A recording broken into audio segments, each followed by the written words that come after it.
My name's Simon, from New Zealand. All the Kiwis in the audience, put your horns up. Yes. Okay, I'm from Mints Research. I was looking through the DEF CON program and I saw these people like founder of XYZ company, so I thought,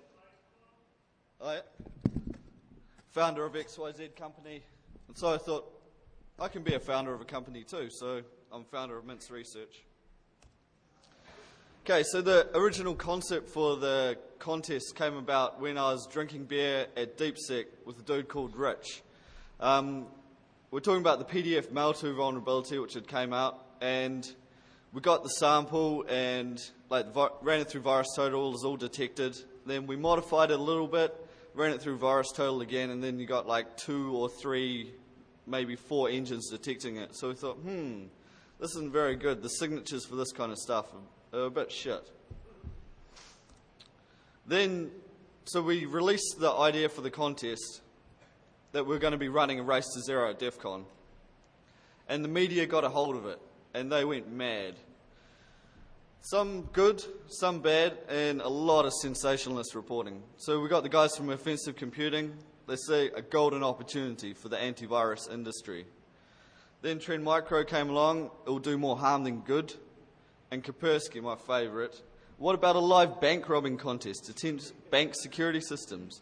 Maybe a drugs distribution trial in a school to test narcotics police. I think that's a good idea, Eugene. Then SoFast rocked up and they're like, do you want to be a victim of this game? Yes. Cheers to the Von Dev guys there. You might have seen these t-shirts around. So, our motivations for the contest. We wanted to highlight the shortcomings in blacklisting technologies. We wanted to see which vendors were doing a good job and observe the real-world difficulty of avoiding detection by the different AV products. And also look at the costs and the time spent on each of the samples to get them through the different engines and how much skill was required. And also, I was a Perl zealot from way back, and everyone's like, Perl sucks, you've got to get into Python. So, all right then, I'll learn Python. And so the whole engine and interface stuff was written in Python. So what's the main problem with the antivirus? We all know that signature or pattern-based blacklisting is dead, but things are starting to get better in the AV industry. Particularly in the home versions of software, they're starting to incorporate the behavioral-based technologies. Things are slowly getting better, but there's still problems with your browser. Like your browser is almost like a little mini operating system nowadays, and there's still all the file-based exploits as well. However, AV in the enterprise is still a big problem, and it's still lagging behind the desktop versions of the software. So with the desktop version, they've got the behavioral-based technologies in there, but that's sort of like the sounding board before it goes into the enterprise.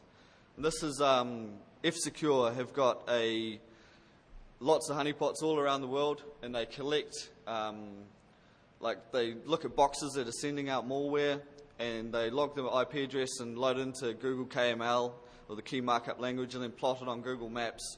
And you can zoom around and you can see all the infected hosts on the net. And here we see there's a Navy.mil box that's infected. It's probably running antivirus. The antivirus might be out of date, or it's probably just hasn't got any behavioral-based detection in there. Just before I came over to Vegas, I was involved in an incident at a corporate in New Zealand, 3,000 seats, which is big in New Zealand. Like it's nothing over here, I suppose. But they had got they had antivirus on the desktop, and the users had gone to their webmail via HTTPS and downloaded postcard.exe, which is that hallmark virus that got released recently, and clicked on it, and then it just went all through the organization. It was copying itself to SAM shares, and other people were clicking on it, and it was just a mess. And they wondered, well, we've got antivirus, why isn't this picking it up? And it's because there's no signature for it yet. Okay, so the real problem is, and this is a quote from a mate of mine, because they finally realised, and they meaning the antivirus industry, that you have to assume your users have the mental capacity of a 2-year-old they're more likely to smear shit on the keyboard than actually use a product correctly. So, user, even if they've got this behavioural-based technology, we have to make it as simple to use as possible for them, because they're just going to be clicking next, next, next. Oh, postcard.exe wants to connect to the internet. Must be downloading some more postcards for me. Next, next, next. So, even when you've got these products that have got the behavioural technologies in them, normally when you install them, it'll be an extra option. It'll be like the advanced feature set or the expert level, or in McAfee's case here, the maximum protection. But normally the users, when they're installing a product, they're clicking next, next, next, next, next, and they don't see that there. They just, maximum protection, I'll just go with standard, thanks. So, if there's one positive message that comes out of this contest after all the negative shit, there's mum or mom and dad at home need to enable their behavioural-based detection. And if the AV doesn't have it, or it's out of date, or it's an average product, go out and buy the upgraded version and then turn it on. And there's also the whitelisting technologies like CoreTrace, which are sort of the alternative to AV, but then you still need to include AV with those products to detect the exploits for unpatched software. Because mum and dad don't patch their box either, so they need to have detection for like the JPEG exploits and ANI, WMF. Okay, so we'll get on to the engine. I developed this on Zen, so each of the VMs down the bottom there were, so where it says AV, that's a copy of Windows XP running in a Zen VM. And so all 10 of them were running on this laptop. So it's pretty, with a 256 mega RAM each. At the top, the Cherry PY would accept connections. It would auth the user, and then they'd upload their sample. The sample would get archived and then dropped on the CIF share, and then the session scheduler would connect to each of the AV instances and say, hey, go and check on the CIF share, I've got a new file for you to scan. The results would then get stored in the database, and then I could look at them and analyse them after the contest. Oh, sorry. When we did it in production out in the contest area, it was 2 VMware ESXi boxes, and they each had 5 VMs each on them. Okay, so the engines I used, ClamAV, Nod32, FProp, VirusBuster, all the common ones. Semantic weren't in there because the way that I integrated the engines was with via the command line scanner. So I'd wrap that up with all the different parameters like /heuristic and /archive and all the ones that they had available for each of the engines. Some of them were quite minimalist, and that probably wasn't a good indication of how well that antivirus product may perform in the wild. But most of them were pretty good. And this is an example here of after someone has uploaded the file, it'll scan it through, and this is the stoned virus, which is a very old DOS one, just showing all the detection. So it's 10 out of 10 detection rate. The samples that I gave the contestants, there was 10 levels. So the first one was the old DOS stone virus. And then we went through a few Trojans, NetSky, Bagel, Sasa, all the common ones there. And then level 8 was MS Word vulnerability. I think it was MS07014. Then the ANI exploit, and finally was the Slammer exploit, which is the SQL. So I think this is probably what my girlfriend thinks about me when I'm doing this kind of shit. You've probably all seen this on XKCD.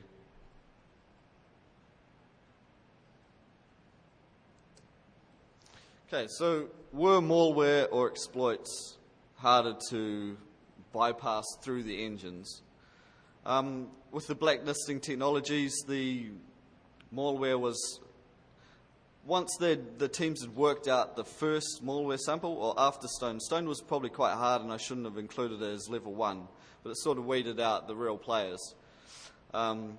Once they got past that, and then they got the Trojans, all they needed to do was work out their packer and get it working, and then they'd fly through all the virus samples. Then they'd get onto the exploits, and then that's where people slowed down again and took a bit more time. I enabled heuristics where available, as I said before, and the exploit signatures for some of the engines were really tight, and that's where those products were winning.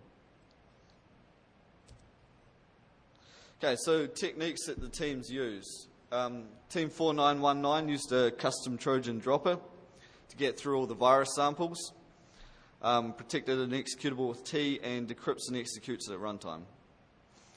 MGM used git tick count, so they were just spinning the CPU for a long time, and the AV engines would just eventually time out. And with the way I was doing the scanning, if the engine didn't return a result within 60 seconds, it was task killed, and then it would just return a clean. So I didn't want it locking up, but then they can get past it with tricky techniques like this. And Team Retim also did a custom Trojan dropper, and they included a Mandelbrot fractal generator inside their dropper, so that when you executed the code, it popped up the fractal. It was pretty cool. But the problem with the droppers was that the file that they dropped was exactly the same as the sample I'd given them. So when the user sees this exe on the desktop and they go to run it, the antivirus is going to pick it up anyway. But for the concept of the contest, they got through the engines all right, but I probably should have stipulated more that they should actually be modifying the samples more, not just repacking them. And if they did pack them and drop them, then modify them so they're not the same. Okay, so some techniques for the exploit stuff. Team 4919, within the original Slammer payload, there's a loop for reserving space on the stack. And Team 4919 replaced this with 3 push AD instructions, saving 3 bytes. And they did some other obfuscation mechanisms there. And they also replaced the RNG loop with a single RDTSC instruction. Only 4 teams managed to complete the contest out of a total of 10. And the teams that didn't complete the contest, they pretty much couldn't get past level 1.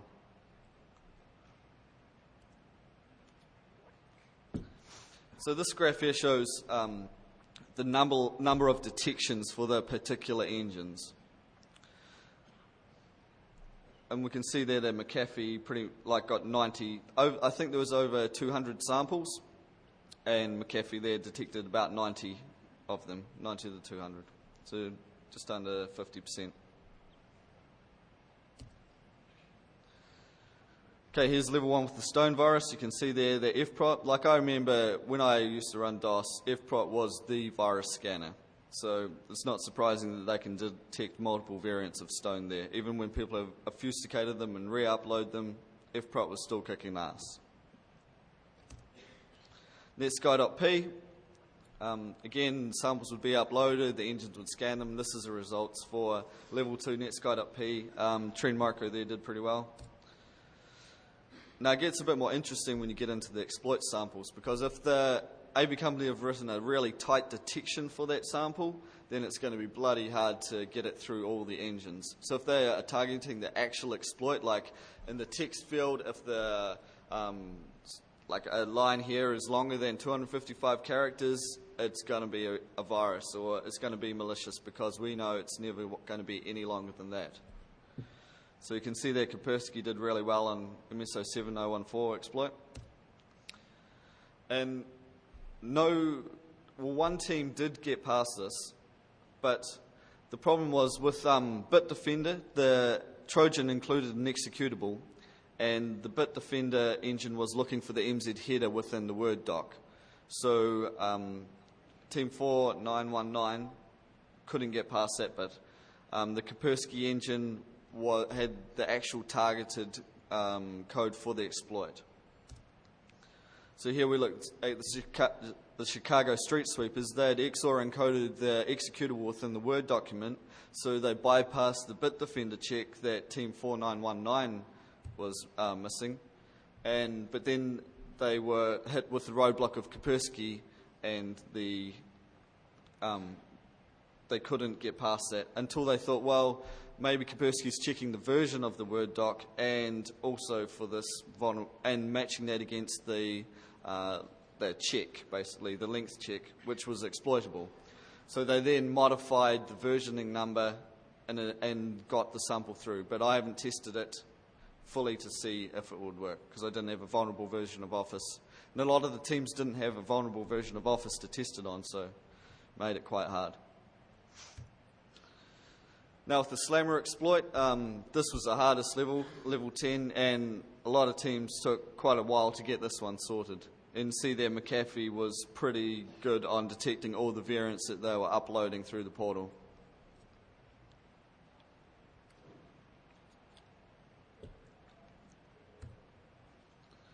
Cool. Okay, can I have David Scott Lewis from Wargames up here, please? Okay, so the results. So only 4 teams managed to complete all the levels. Honourable mention for Reteam in 2 hours and 20 minutes, and he didn't use IDA to do any of the reverse engineering or anything. So Reteam up here, please. Yep. And they also had the dirtiest hack, because with the Word exploit, they just packed it up in an exe and then called Office when run it. So one of the things I just wanted to mention why I was interested in being involved. For those of you who were here last night, you know that I was the model for David Lightman in the movie War Games. And for those of you who subscribe to Wired, it's also in this month's current issue. So that was really kind of my interest looking at this, because I think we all know signature-based detection methods really suck. And we have to go to heuristics, behavioral-based modeling. But even, we talked about it last night at the War Games Q&A, about the adolescence of P1, if you've never read that, using agent-based systems, genetic programming, learning systems, even before John Cosa really formalized this at Stanford. So really, the AV companies really have to move to the next generation and can't rely on any of these signature-based detection systems. That's really what excited me about all this. And the VentureBeat's going to be having a little story about this as well.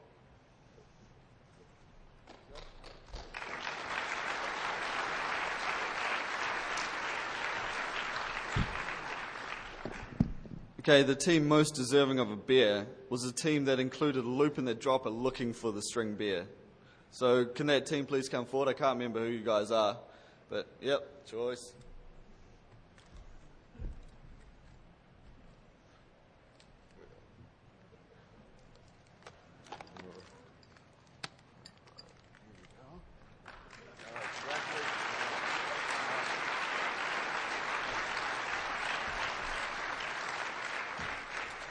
Cool. And the winner is, and the winner gets a handcuff key and an electronic lock picking kit because you're probably going to jail. The Chicago Street Sweepers.